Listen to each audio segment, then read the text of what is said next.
as that sometimes in neuro-linguistic programming. That's a different subject. So you see, multidisciplinary, you have to take many different areas into consideration.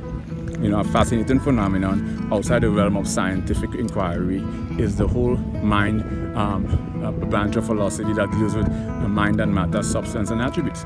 So multidisciplinary, you have to take psychopathology, pathology, parapsychology, philosophy, cognitive neuroscience, metaphysics, phenomenology, and a few other different areas. So 2 areas we've established so far. My website is based on cross-disciplinary and multidisciplinary.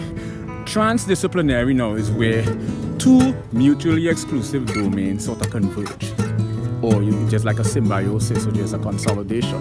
And that primarily is, let's look at, when you look at the top 5 search engine, right? Search engine algorithm is contingent on linguistic models, right? It uses linguistic models. Every facet of the subfield or subset of linguistics: phonetics, phonology, morphology, syntax, semantics, and pragmatics. And the search engine is effective when in the query when it comes to intangible, like let's say love, emotions. These are intangible